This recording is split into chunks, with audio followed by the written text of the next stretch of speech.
So, let's get right into it, guys. Here we have our photo for today.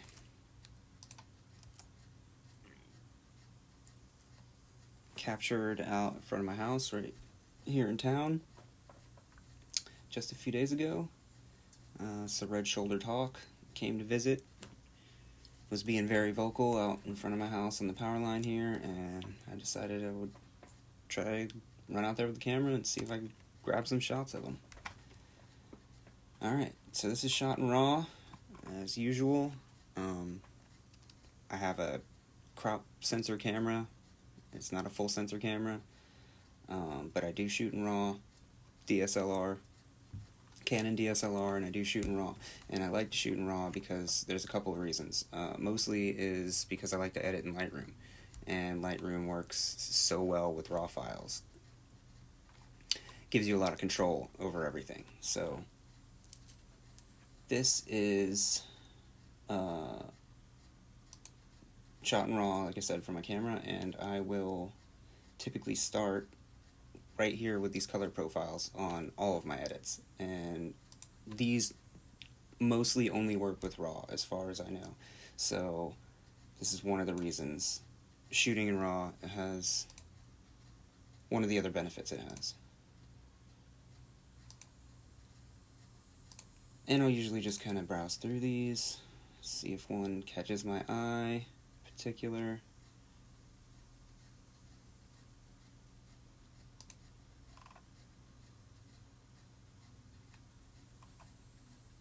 Do I want to go black and white?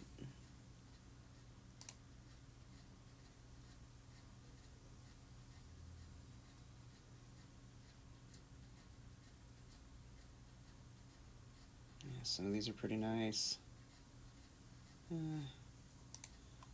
think I'm going to go kind of like the blue here in the sky. Let's start here. And the reason I start with these profiles is because they're very base level edits. They're editing the raw data itself at the most basic level. So these are they're kind of applied before any other edits get applied. So I'll run those first, and then I'll go through the rest of my editing process. And typically I'll start with lens correction stuff, just to get that out of the way.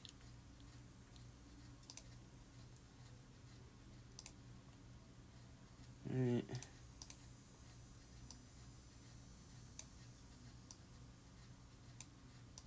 Alright, and right away I know that I want to get rid of this wire, so I'm going to go ahead and do that. Using the remove tool here in Lightroom. I don't think we'll need AI for this. We're just going to use the basic remove.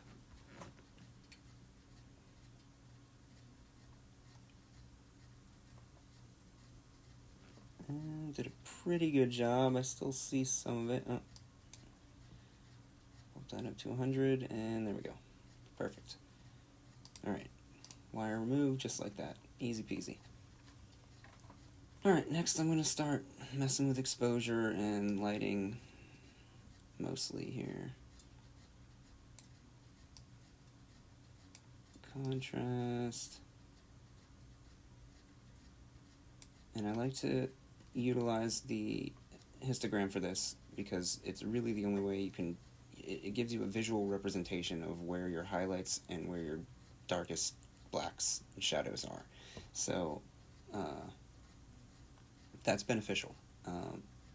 Making a good print is going to depend a lot on having a good spread of white to black in your photo, and so it's important. So I definitely utilize this as much as possible. And I'll typically see, okay, if I wanted to push my whites all the way to the end, what would that look like? Now, that's going to be too far, but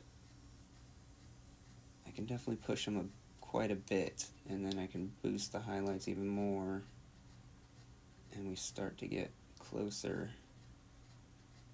to white at that end, which is good. And the same for the shadows in the darkest parts of the photo.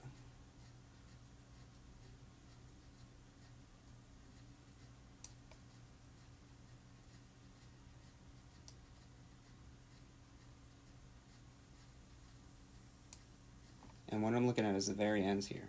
I don't have a whole lot of tones in these areas, but I just want to make sure that the darkest ones are going to reach the end, the brightest ones are reaching the top, because that's going to give us the dynamic range we want in a good photo, in a good print.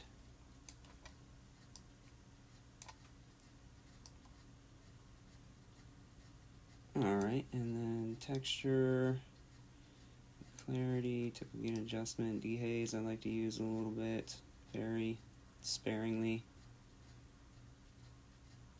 Alright, I think I'm going to dial down the vibrance just a bit.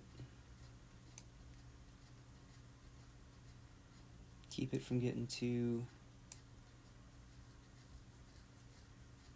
these tones getting too out of control here. Alright.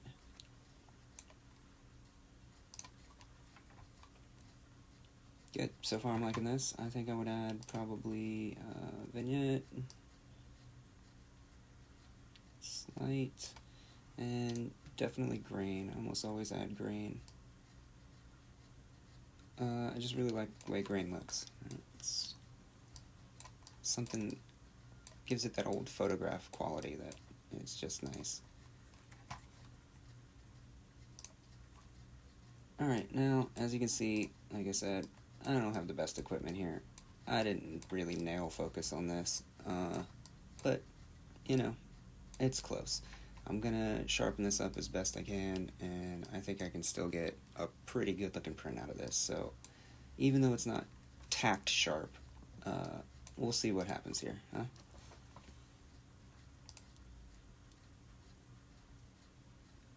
And to do that, I'm going to apply a mask. I'm going to have Lightroom Slick Subject. Does a pretty good job at this usually. Alright, great, that'll work. And so I'll start messing around with some, probably boosting shadows and seeing if I can get some detail back.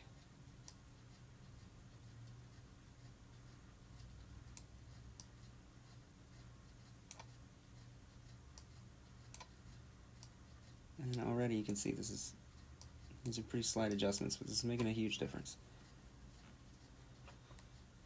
And really what I want here is texture and clarity. Try to sharpen them up a bit. Not too much though, you don't want it to go overboard. It gets to be really crunchy looking when you go too high, right? See, you definitely don't want that. Somewhere around here for clarity. Yeah, it can come down actually. And then texture would do the same thing. If you go too high, it starts to get too crunchy looking. Too much texture. Alright, something like that. And then dehaze, maybe just a tad. Okay, and sharpness. I do feel like his wings are a little really sharp here, which I might address with another mask.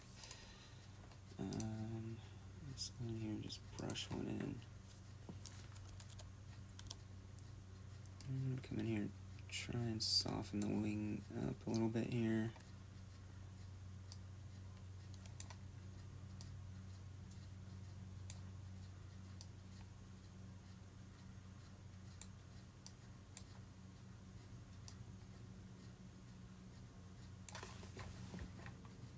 Yeah, that's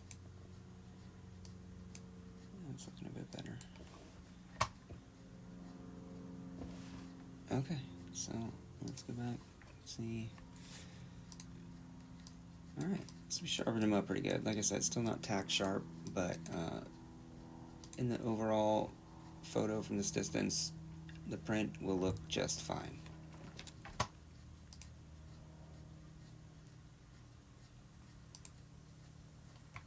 And the last thing I'll typically do is more masking, more of a artistic style masking.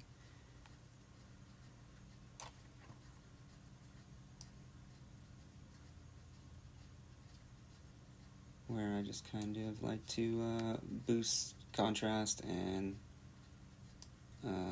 highlights and shadows with some masks.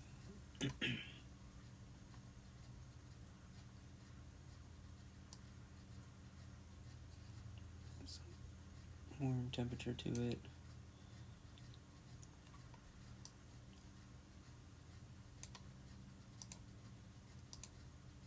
Alright, and then typically from the bottom, kind of doing the opposite.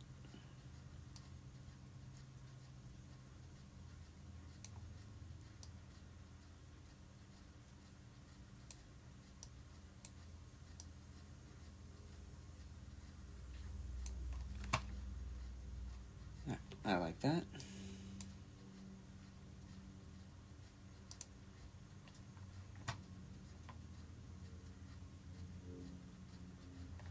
Alright, I think one last thing, I think I do want to crop here. Go for something more like this.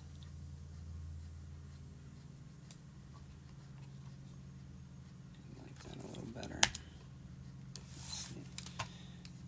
Yes, okay.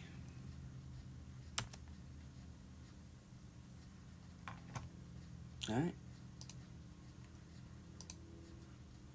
And there you have it.